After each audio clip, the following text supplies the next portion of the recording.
with our most recent information being said that we're going to get a foldable Surface Duo 3, which is going to be one display, not two separate ones, but one display that looks very much like the Galaxy Z Fold 4, the Oppo Find N2, and many other foldable cell phones. The question now gets asked, what would the price tag be of this said device? Right? And I've made videos talking about how, I believe that Microsoft's best interest right now is to team up with Oppo, who already has a couple years in the game when it comes to foldable phones. They have 2 generations of foldable phones, and they can really just, pretty much piggyback off of Oppo's success in this industry. And the one big problem is obviously Oppo can't go worldwide, can't go international because they don't have the money to do so. Microsoft has the money to do so. So they could easily team up with Oppo, sell a Surface Duo 3 as maybe like another product line for Microsoft / a new product line existing product line for Microsoft, a new product line for Oppo as the Surface Duo series. They could sell that bad boy for $1,200. And you might say, well, that's kind of ridiculously crazy, right? No. The reason why is because the MSRP of the Find N5G 1 was $1,300, and the brand new Find N2 is very similar price tag wise.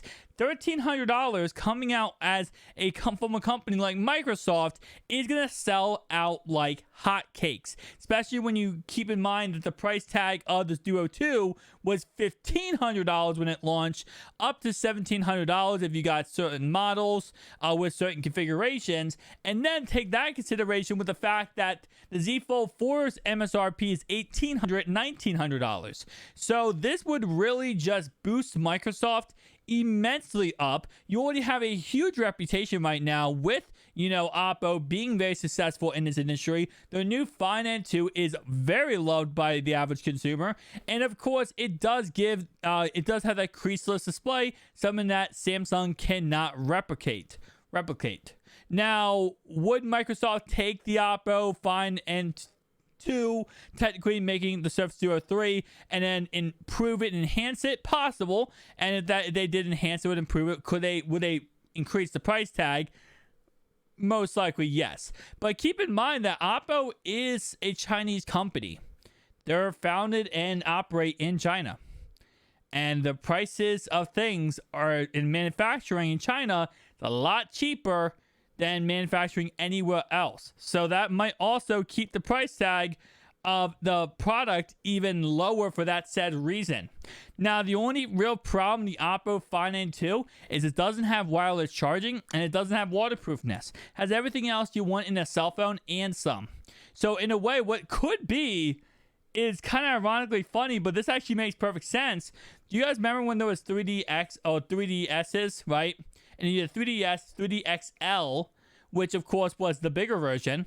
Well, the Oppo Find N2, while it's a great phone, it is on the rather small side.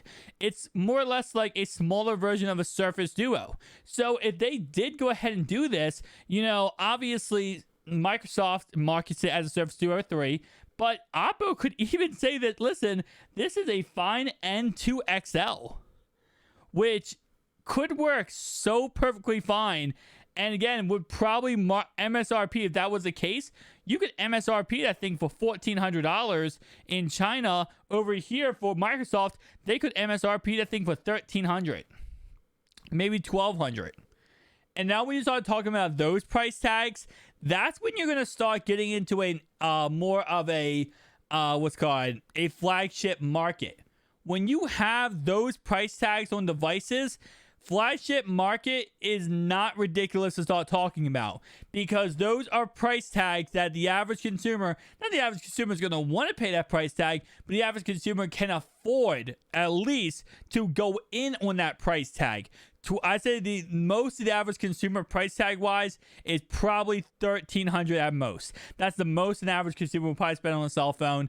Anything above that will be a tech enthusiast / just person who wants to get into the new fad or whatever it is, flippable phones. But for the average consumer, anywhere from a $900, I'd say if anywhere from $700 all the way up to $1,200. That's kind of the sweet spot that these phones need to sell at to be a flagship phone. iPhones, they sell anywhere from $700 to $1,200. Apple has this down to a T, right? And you see the same concept with, Samsung with their Galaxy S series. They start at $500. They go all the way up to $1,200. You have that sweet spot that the average consumer might actually pay extra money for a premium type device, or they want a cheap budgety version.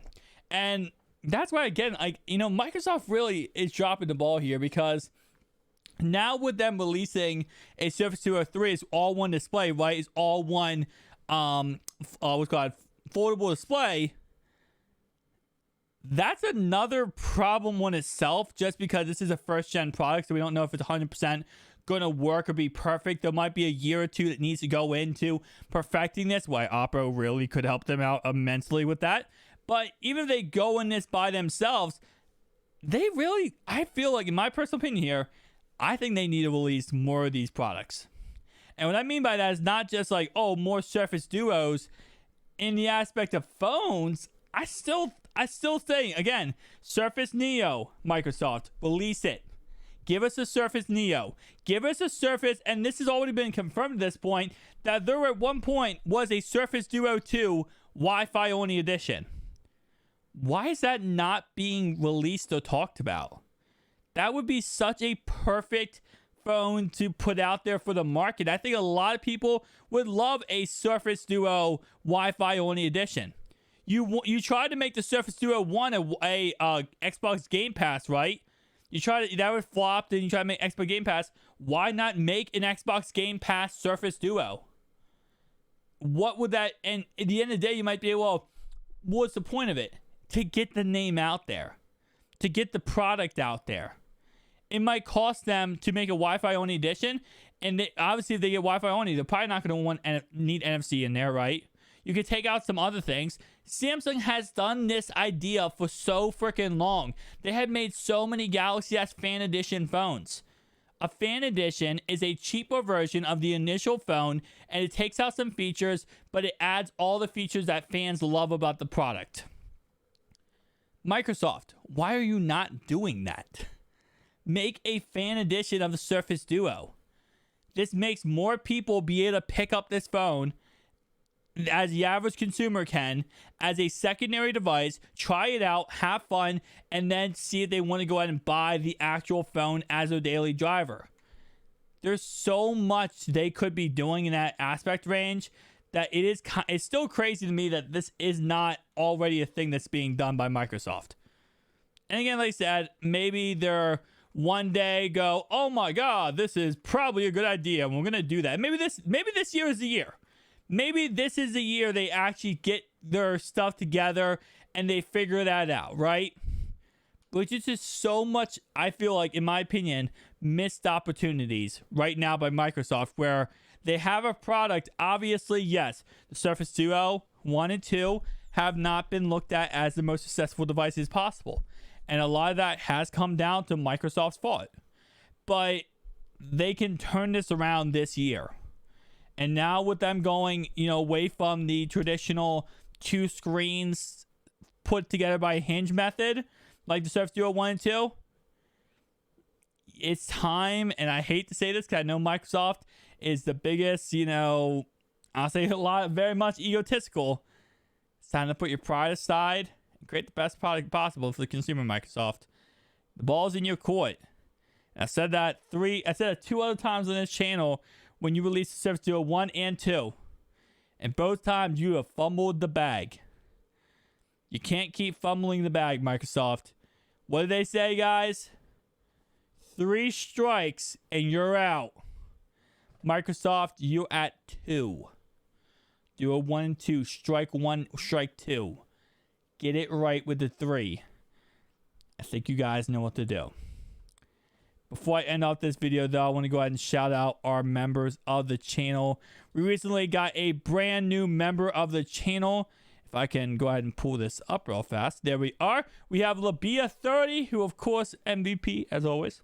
We also got Heidi, who is a new member of the channel. If you guys like to go ahead and join and become a member of the channel, you can today. Down below, little join icon. I do appreciate everyone love and support. Tell me down below your thoughts, opinions, and I'll see you guys next one. Peace out.